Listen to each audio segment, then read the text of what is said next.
मोदी पहुंचे तो लोगों ने उनका स्वागत किया और उसके बाद जब उन्होंने यहाँ पर इसका उद्घाटन किया तो किस तरह से निरीक्षण किया, जायजा लिया, चीज़ों को समझने की कोशिश की, क्या बारीकियां हैं, क्या तकनीकियां हैं और किस तरह से सिक्योरिटी पर्पस के हिसाब से भी ये जो वंदे भारत ट्रेन है ये कितनी आधुनिक है। तो कहीं ना कहीं आधुनिक भारत में ये एक और कड़ी जुड़ती हुई जो कि हिमाचल प्रदेश के वासियों को ये सौगात प्रधानमंत्री नरेंद्र मोदी की तरफ से मिलती हुई और ये तस्वीरें काफ़ी कुछ बयां कर रही हैं। वहाँ के लोगों में काफ़ी उत्साह है, लोग वहाँ काफ़ी खुश हैं क्योंकि अब जो कनेक्टिविटी है वो और तेज़ गति से लगातार यहाँ पर बढ़ती हुई नजर आएगी। शैलेंद्र मिश्र हमारे सहयोगी लगातार वहां से जुड़े हुए हैं, शैलेंद्र का रुख करते हैं। शैलेंद्र,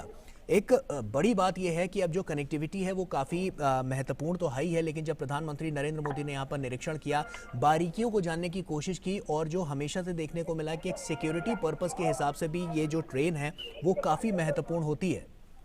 निश्चित तौर पर आप देखिए कि जब इस तरह की एक आधुनिक ट्रेन की सौगात, जो हम जानते हैं कि देश में सिर्फ ऐसी चौथी ट्रेन है और हिमाचल की पहली ट्रेन जिसकी सौगात मिली है हिमाचल वासियों को, आज ऊना से प्रधानमंत्री नरेंद्र मोदी ने हरी झंडी दिखाकर इस ट्रेन को रवाना किया है। हफ्ते में 6 दिन तक ये ट्रेन चलेगी, तो निश्चित तौर पर हिमाचल में जो लोग रहते हैं इस रूट पर उन्हें बहुत सहूलियत होगी और जो हिमाचल में पर्यटन है उस पर भी एक सकारात्मक असर पड़ेगा क्योंकि दिल्ली से आवाजाही आसान होगी, तेज होगी और समय बचेगा। और तीसरी बात यह है कि हम जानते हैं कि बाकी जो सेक्टर्स हैं, क्योंकि हिमाचल हब है फार्मास्यूटिकल का, फार्मा कंपनियों का, और एक बड़े बल्क ड्रग पार्क की भी शुरुआत होने जा रही है जिससे आयात पर जो निर्भरता है कच्चे माल की दवाइयां बनाने के लिए वो बहुत कम हो जाएगी। तो निश्चित तौर पर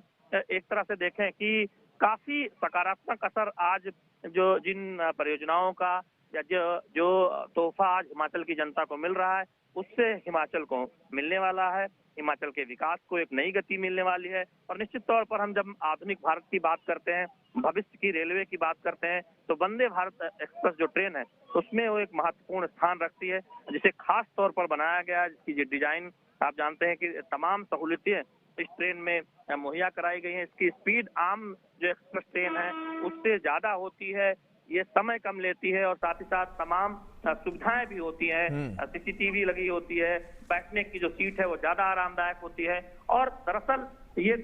वो अनुभव कराती है कि किस तरह से भारत सेमी हाई स्पीड ट्रेनों की तरफ रेलवे आगे बढ़ रहा है। तो निश्चित तौर पर आज हम देख रहे हैं कि उस दिशा में हिमाचल को एक बहुत बड़ा तोहफा मिला है और थोड़ी देर में एक पार्क की शुरुआत, जो बल्क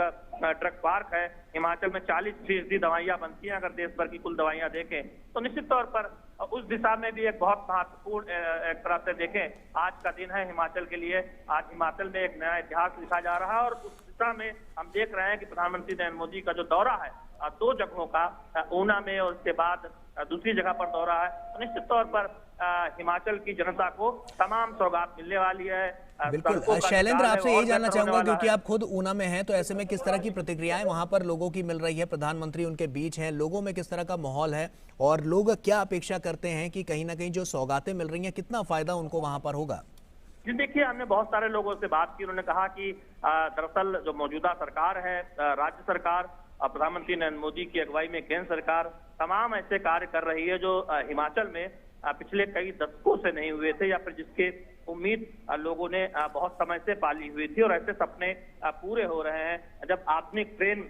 यहाँ से आवाजाही शुरू हुई है, इसके साथ ही साथ कई इलाकों में सर्वे हो रहा है जहाँ पर रेलवे लाइन बिछाने का भविष्य में काम होगा,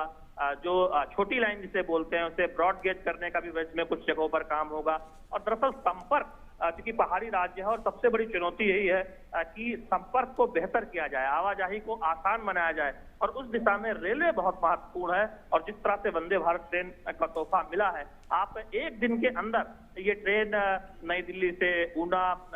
मंदौरा पहुंचेगी और उसके बाद ये ट्रेन थोड़ी देर बाद वापस हो जाएगी और शाम तक दिल्ली पहुंच जाएगी। तो आप समझ सकते हैं कि 400 किलोमीटर से ज्यादा तक का सफर तय कर ये ट्रेन हिमाचल के मंदौरा पहुंचेगी और वहां से फिर वापस नई दिल्ली पहुंचेगी। तो किस तरह से एक तेज सफर होने वाला है और जब सफर तेज होता है, आवाजाही आसान होती है, सहूलियत भरी होती है, तो उसका फर्क हम देखते हैं बाकी सेक्टर्स में, पर्यटन में, उद्योग धंधों में। और हिमाचल चूंकि फार्मा का एक बहुत बड़ा हब है, हम ये कह सकते हैं कि देश का सबसे बड़ा हब है